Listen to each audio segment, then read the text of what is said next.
The sun had long since set over the hills of Haran. Jacob's life in his uncle Laban's household had stretched into many years, and the air was thick with the murmurs of flocks, the cries of children, and the tension of wives whose hearts carried rivalry and longing. Genesis 29 verse 31 KJV. And when the Lord saw that Leah was hated, he opened her womb. But Rachel was barren. Leah, the elder, unloved and overshadowed by the beauty of Rachel, bore the burden of rejection daily.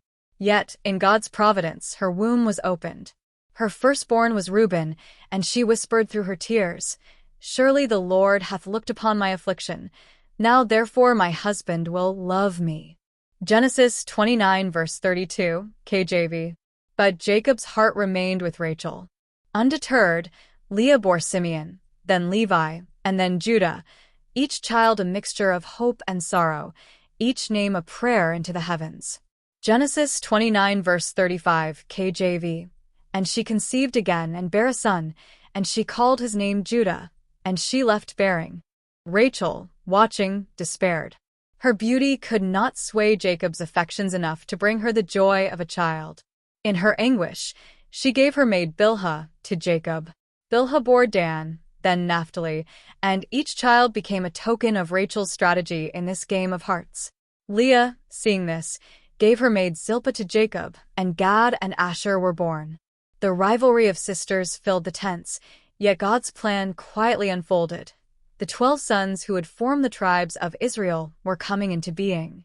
At last, God remembered Rachel.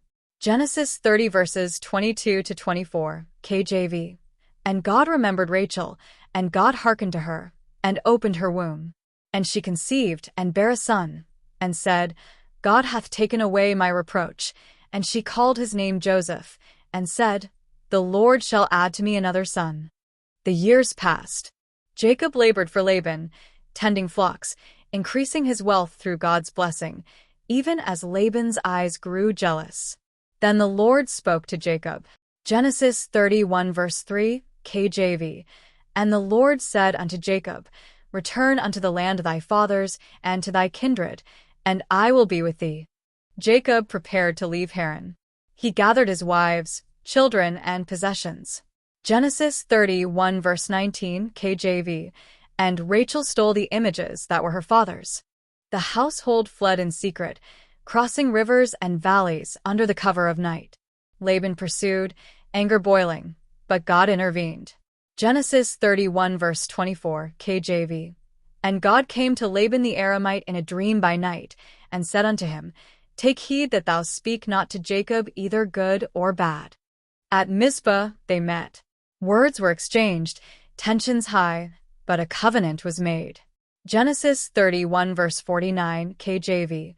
The Lord watch between me and thee, when we are absent one from another. Jacob continued his journey, yet fear clutched his heart. Genesis 32 verse 7, KJV. And Jacob was greatly afraid and distressed, and he divided the people that was with him, and the flocks and herds and camels, into 2 bands. He prayed, pouring out his heart. Genesis 32 verse 11, KJV.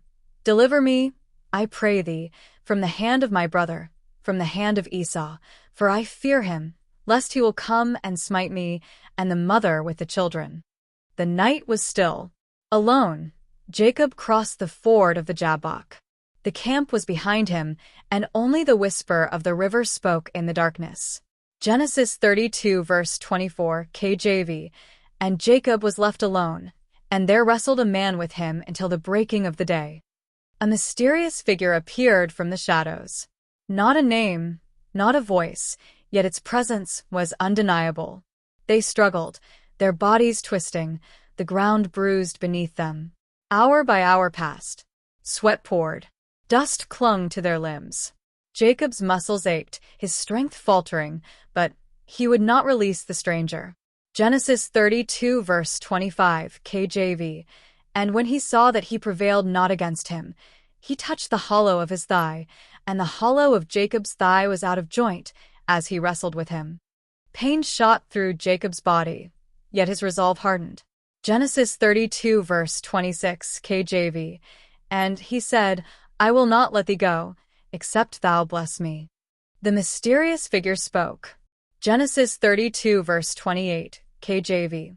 Thy name shall be called no more Jacob, but Israel, for as a prince hast thou power with God and with men, and hast prevailed.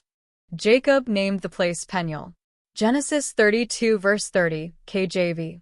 For I have seen God face to face, and my life is preserved. Dawn broke. Esau approached with 400 men.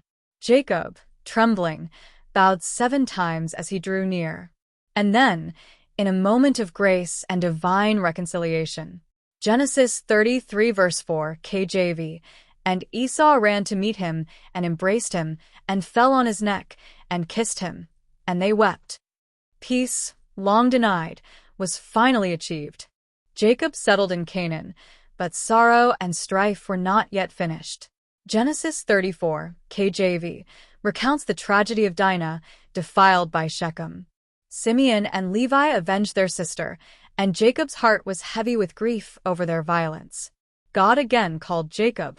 Genesis 35 verse 1, KJV. And God said unto Jacob, Arise, go up to Bethel, and dwell there, and make there an altar unto God, that appeared unto thee when thou fleddest from the face of Esau thy brother. Jacob cleansed his household, removed foreign idols, and built an altar. God appeared, blessing him again. Genesis 35 verse 10, KJV. And God said unto him, Thy name is Jacob.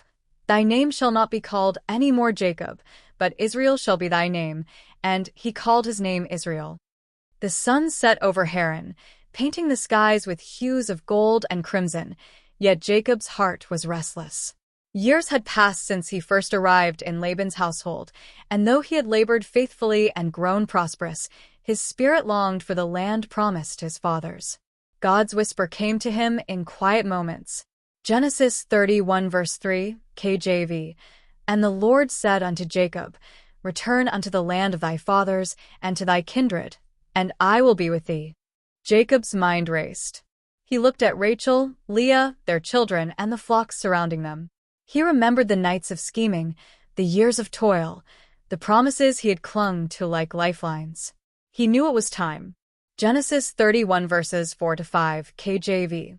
And Jacob sent and called Rachel and Leah to the field unto his flock, and said unto them, I see your father's countenance, that it is not toward me as heretofore, but the God of my father hath been with me.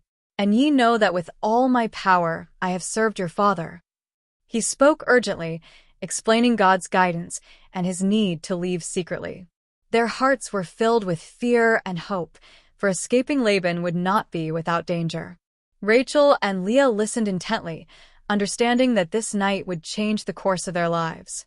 As night fell, Jacob prepared to depart. The children were stirred from sleep, the flocks gathered quietly, and Rachel, with a mixture of cunning and hope, took her father's household gods. Genesis 31 verse 19, KJV. And Rachel stole the images that were her father's. They left under cover of darkness, crossing rivers and valleys, hearts pounding with the thrill and fear of the unknown. Each step echoed with tension, each shadow a possible threat. But God's hand was with Jacob, guiding him as he had promised. 3 days later, Laban discovered their absence. His anger flared, and he pursued them, overtaking them in the mountains of Gilead.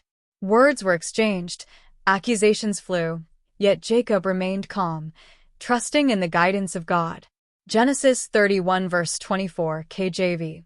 And God came to Laban the Aramite in a dream by night, and said unto him, Take heed that thou speak not to Jacob either good or bad.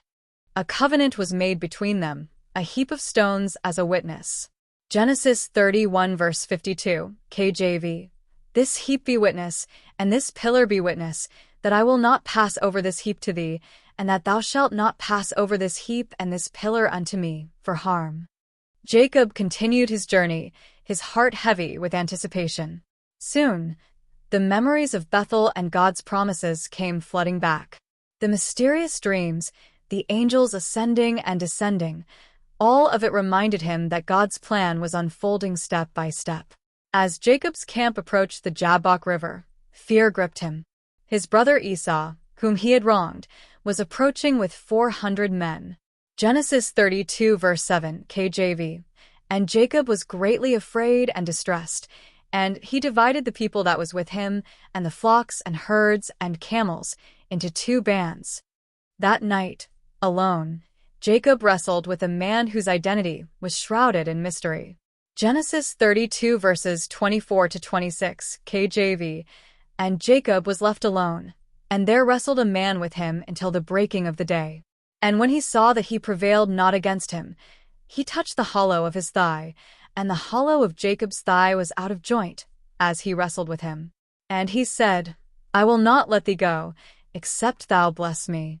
The struggle was fierce, a battle of body and spirit. Jacob clung desperately, not knowing whether he was wrestling with man or angel, yet understanding that his life and destiny hung in the balance. By dawn, the mysterious figure blessed him, giving him the new name Israel. Genesis 32 verse 28 KJV. Thy name shall be called no more Jacob, but Israel, for as a prince hast thou power with God and with men, and hast prevailed. The morning light revealed Esau approaching. Jacob bowed 7 times, trembling, yet the reunion was tender. Genesis 33 verse 4 KJV. And Esau ran to meet him, and embraced him, and fell on his neck, and kissed him, and they wept. Peace reigned, and Jacob finally returned home. Yet life's trials continued. Dinah, his daughter, suffered harm at the hands of Shechem, and the aftermath tested the family. God called Jacob once again to Bethel, to cleanse his household and reaffirm his promises. Genesis 35 verse 1 KJV. And God said unto Jacob, Arise, go up to Bethel, and dwell there, and make there an altar unto God, that appeared unto thee when thou fleddest from the face of Esau thy brother. Jacob obeyed, purifying his family, building an altar, and receiving God's blessing once more. Genesis 35 verse 10 KJV. And God said unto him, Thy name is Jacob. Thy name shall not be called any more Jacob, but Israel shall be thy name. And he called his name Israel. Finally, on the road to Ephrath, Rachel gave birth to Benjamin. Yet tragedy struck. She died in childbirth, and Jacob mourned deeply, burying her on the way to Bethlehem. At last, Jacob returned to Hebron, where Isaac's life ended.